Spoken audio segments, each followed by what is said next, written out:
Hello and welcome along to a final episode of Season 15 from this Dorking Wanderers save with me, Daniel. It's Season 15 Episode 8 and today we're back for the final game of the Premier League season.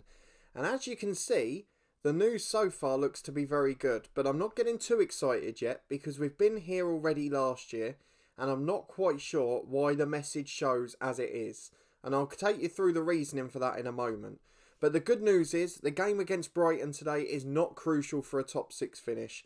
They've fallen away a bit and we got a brilliant result against Arsenal, which means that we are 8 points clear of them going into this game.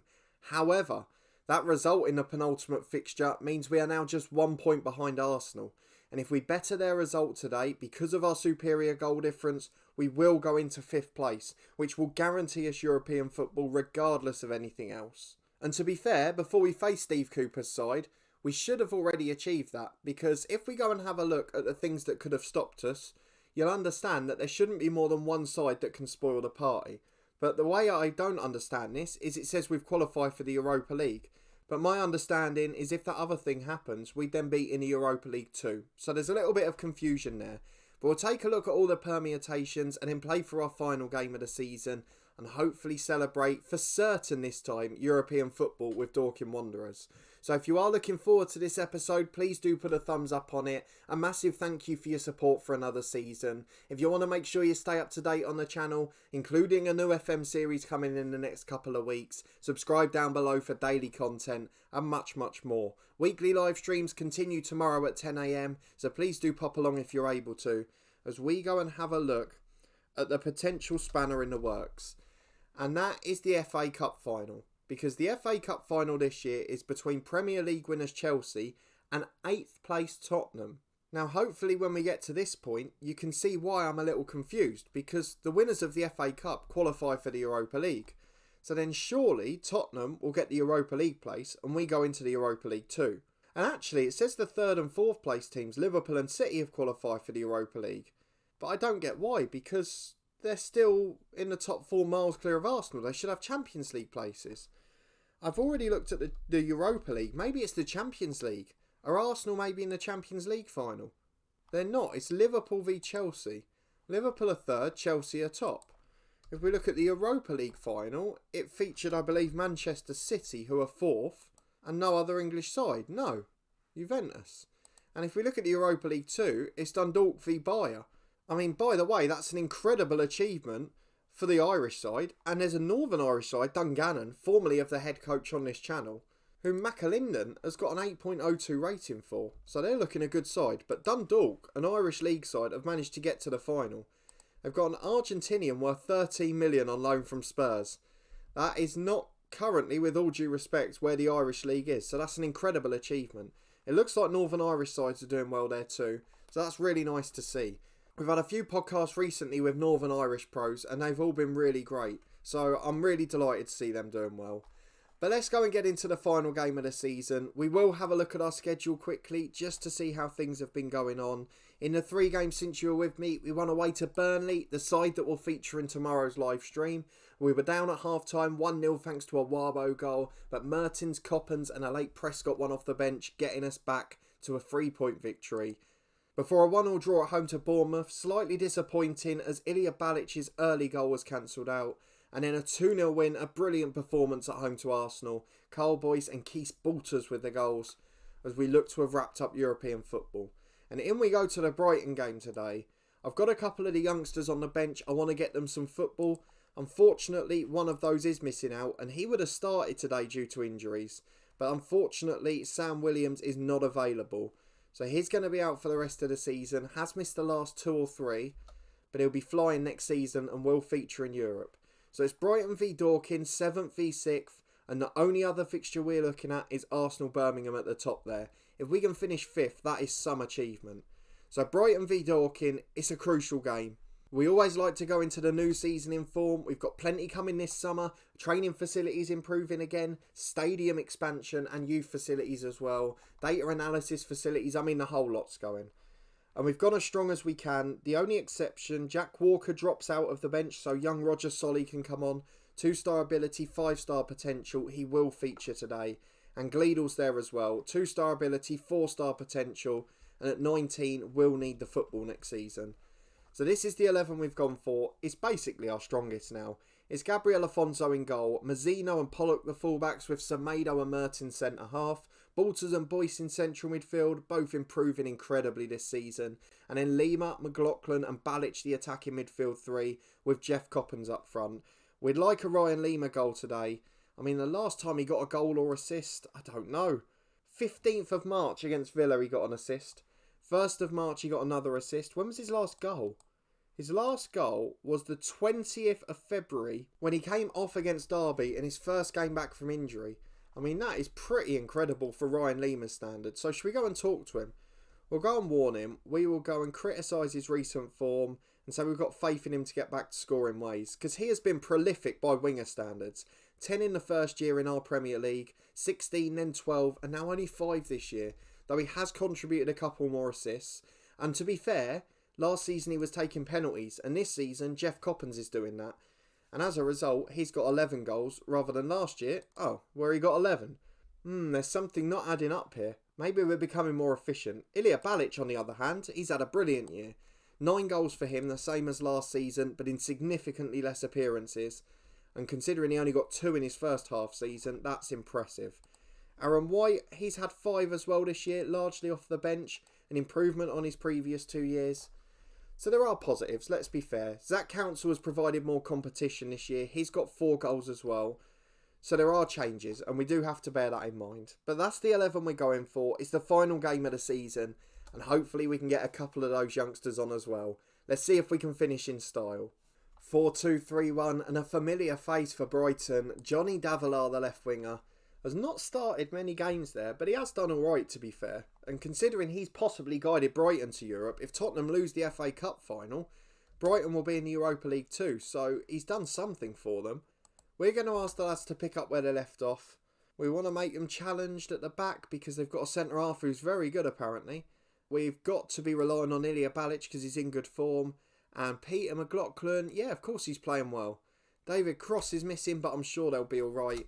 So let's get into the first half. It's Brighton v Dorking, and Brighton need to get a win under their belts. They need to go to the end of season in form. We want to do the same, and we'd love to wrap up 5th so we don't have to look at the FA Cup final squirming. It's back to the goalkeeper for Brighton. Page has got the ball and he plays it out to the centre-half who was mentioned in that tunnel interview, out to the former pro Johnny Davila, and he skins Pollock. He was really fired up for this one, but he comes back and wins the ball second time. You've got to give the recovery to him. And here they are in the middle again. It is all Brighton in this first 5 minutes. Out to that left wing to Davila. It's got the overlapping fullback, but cuts inside and switches the play to Fisk. The right back's overlapping and he's been left in no man's land. Colley delivers. Semedo heads away. Balters gets there. McLaughlin down. Over the top for Coppens. He's in one-on-one. Has to finish here. Oh, it's blocked. It's a brilliant defensive block. The goalkeeper was already down. And Jeff Coppens misses an absolute sitter. It's a corner kick which Ilya Balic will outswing into the box. Front post header away to Mertens. Back to Balic again. Beats his man. Into the byline. Back post headed down to Lima. First shot blocked. Into McLaughlin. That one's blocked as well. And after 5 minutes of sitting back defending, we've had 3 or 4 brilliant chances in 30 seconds there. But regardless, it is still 0-0. And we're on the front foot with Pollock again. Here's Balters. His cross is blocked and Davila can come on the counter. Pollock's chasing back, but I don't think he's going to get there. Davila taking him on, does really well Kieran Pollock, and finds once Semedo with a 1-2. Balters out to Lima, and now we can attack down the wing. Lima taking on the midfielder, beats him, this fullback's been caught inside, and he's been brought down, that's got to be a penalty. Looked in the box to me, the referee is going to VAR, and they've given a free kick. Outside the box is the decision. 10 minutes gone, it's still 0-0. We don't get to see the free kick, but we're back with another highlight down this right-hand side. McLaughlin taking it from the throw-in. Back to Boyce, switch of play to Mazzino. The overlapping left-back, just back to fitness now. His cross is blocked, and the goalkeeper gets a hand to it, but cannot hold it. It's behind for a corner kick, and it will be taken by Ilya Balic again. This time an in-swinger, though. To the front post, Anana heads away, as far as McLaughlin, the skipper.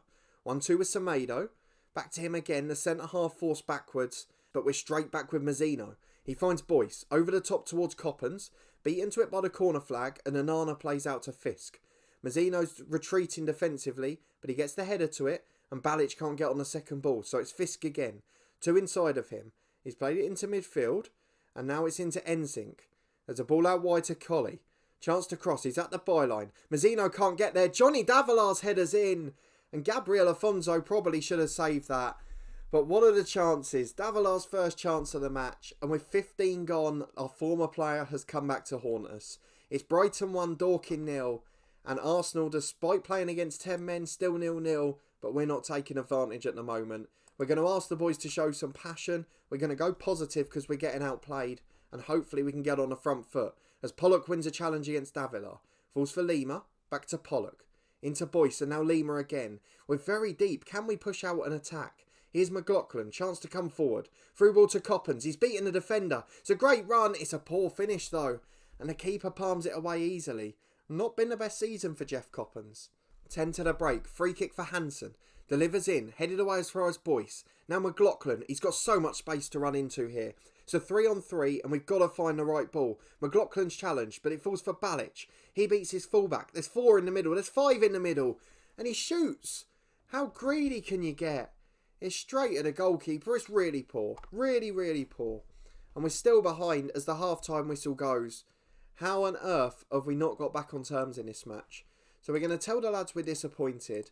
We're also going to push up because we're playing a bit deep at the moment. I know we're getting in behind a couple of times, but I feel we could increase that. So we're going to push up the defensive line and the engagement. And we're also going to be a bit more expressive. Just see if we can do something special as we go into the second half trailing against Brighton. Corner kick for Balic. Outswinger to start. Coppens volley's over. Oh, he was given a free chance 6 yards out.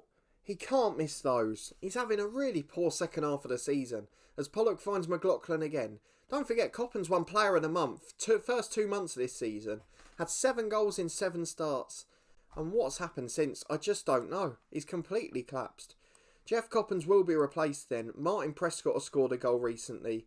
Lima will be replaced as well by Zach Council. And Baltazar, poor game, looking anxious. Jerome Johnson on. This is no time for the youngsters to get an outing. And with the changes made, we've got a free kick on halfway with Semedo. Certainly being a good game to finish the season, as Council's in behind on the right, and Zach Council, 1 minute on the pitch, first chance, first shot, first goal. 10th for the season in all competitions. Brilliant through ball from Peter McLaughlin, the skipper. And Zach Council has put us back on terms. Real competition for Lima. As Pollock throws into Yonton, another one of the subs. Out to Pollock again. Back to Yonton, lots of space. Into the area, crosses for Prescott. He loses out in the air, and a flick on finds Hansen up front on his own. But Boyce intercepts really well there. Cut the passing lane, that is exactly what we want from the press. As he picks it up from Mertens yet again. Out to the left-hand side to Mazzino. Tries to flick on for Balic, but Colley intercepts. And he's beaten 2 there, that's really good play. Back to Hansen, into midfield to NSYNC. Back into centre-half to Onana. And there's 2 or 3 with him, but he's forced all the way back. We've been much better since those subs. It's put a new lease of life into it for us. But Davilar wins it again, and now Gonzalez overlapping on the left. And it only takes 1 minute to throw it away. Semedo can't get there, can't block the cross, and Fink heads in. Fisk, who beats the keeper. And to be fair, Gabriel Afonso in no man's land again. And Mazzino missed the header. He's probably at fault there. Brighton ahead 2-1, despite a better 5 minutes for us. And we're going to ask the lads to show some passion, go a bit more attacking. We might as well throw everything at it now. Arsenal are ahead, so we won't get 5th regardless. We just want to try and get a result and entertain. Dykes crosses from a corner though, and Fisk heads in. It is another free header. This time Cole Boyce there doing nothing. And we're collapsing. We haven't done this for a long time, which is a very big worry. Brighton have a free kick at the back, 10 minutes left, and I'm fearful now. They switch to the left to Davilar, who has loads of space, into central midfield, out to Gonzalez on the left. And what on earth has happened to our brilliant displays? We've gone to this sort of tactic a few times this year and never looked susceptible. So I'm not quite sure why it's gone so wrong today. And considering that 10 minutes after the subs came on, it's such a shame that we've then fallen behind again. Davilar on the edge of the box, playing like his life depends on it. Yonton with a brilliant tackle, clears downfield but there's no one there. And despite us having more shots and more possession, we've not taken advantage. Though it's Balic with a corner, headed away, barely beaten the first man today. Semedo, back to Mertens. Not really the ideal place for the centre-halves to have it, as it goes back to Mazzino in the centre circle. Switch to Council on the right. 3 in the middle. One of them's Prescott. He volleys in and it's 3-2. 4 minutes to go. He grabs the ball. And can we still nick a positive result out of this? The last thing we want is Brighton winning. Sets the tone for next season, I worry. So into 5 minutes of stoppage time, let's throw everything at it. But it looks like it's going to be in vain. It is a 3-2 defeat to finish the season. Council and Prescott, 2 of the subs, proving they should still be in the squad next season. But unfortunately, it wasn't to be. We stay in 6th place. Brighton closed the gap. But regardless, it is a very good finish to the season. So let's see what the media said about the game. Johnny Davila, of course, starring against his former club. How many times do we see that? We'll deal with the press conference off camera. But we do finish the Premier League season in 6th. And as it states, we're in the Europa League. But I want to go ahead and see the FA Cup final, which features 8th place Tottenham. If Chelsea win it, there's nothing to worry about anyway. But it's next Saturday, so we're going to skip ahead and see what happens after that final. So we'll be back in a moment for that. Here we go then, it's FA Cup final time. It's been a bizarre week. We've been linked with the Arsenal job after Pep Guardiola got sacked. We've seen remarkable improvements from some of our youngsters, mentoring really working out. A couple of people unhappy at training. And an FA Cup final which will seal our European fate. So let's go and watch it. It's Chelsea v Tottenham and we'll see what the result is any second now. Well, not the outcome we were hoping for. Tottenham have won it 1-0. It's actually prevented Chelsea's clean sweep of trophies. But what I want to do now is see what that does for the Premier League and what that does for our European places. So let's go and have a look. See, now it just says Tottenham are in the Europa League as well, and I'm really worried because it did this last season and we got the message to say you're in the Europa League. We had this table looking like this, and then it didn't happen. So looking at that, with the Europa League and Europa Conference finals to come, there shouldn't be any reason that we don't get into at least the Europa League 2, which is where I'd expect us to be. However, we've seen that go wrong before. But as it stands, that's a good sign. I'm just going to skip ahead 1 or 2 days in case there's a confirmation message. But for now, that looks positive. Okay, I've skipped through 3 more days and there is no message on the contrary and it still says Europa League. I don't really care, to be honest, if it is the Europa League 2. I'll take that at this point. We just need to have European football next year. And it looks like we've managed to achieve it. So fingers crossed, no glitches this year. We will be in Europe for the 2nd season. So fingers crossed, no glitches this year, and we will have our first European campaign coming next time. A really exciting moment after 15 years of building in this save. If you are looking forward to next season and you did enjoy this one, please do put a thumbs up on the video. Let me know down in the comments what you thought of the season, whether you've encountered any of these European glitches before, and which one of the 2 competitions you think we'll end up in. Don't forget, we'll be back on Wednesday with our usual end of season review. We'll take a look at the 3 young stars from the Youth Academy and how they're getting on. We'll do our usual summer transfer plans as well. We've been given a budget of £63 million. So I want to work on getting 2 top players in and then maybe 2 or 3 likes for likes across the squad.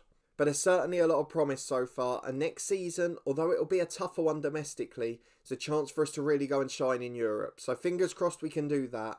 If you are looking forward to it and you want to stay up to date, please do subscribe down below and turn that notification bell on. You'll get alerts as daily content releases on the channel, as well as updates when we go live for our streams every Tuesday at 10 AM. We'll be back tomorrow for that one with Burnley, so please do come and join along if you're able to. We've got a really good little community there. And of course, our first season at a European Super Club in the head coach continues tomorrow too. There's plenty of excitement across the board. Our latest stadium review was released yesterday, featuring Rochdale and Spotland. And on Saturday, we finished our Cricket 19 career, paving the way for a new FM20 series, which will start a week on Sunday. Finally, please do check out the podcast channel in the eye above. It really has gone mad the last couple of months. We've got interviews with loads of professionals, we've got predictions for all of the championships and big games in other competitions, as well as podcast, topical news, and soon matchday vlogs returning, hopefully. There's so much to get our teeth sunk into, and we really can't thank you enough for your support. So if you are a football fan, please do go and check that one out, and I hope you to continue to enjoy this content too. And fingers crossed, I'll see you tomorrow morning for the live stream, and then on Wednesday for our end of season review with Dorking. It looks like European football's been achieved. Thanks for watching.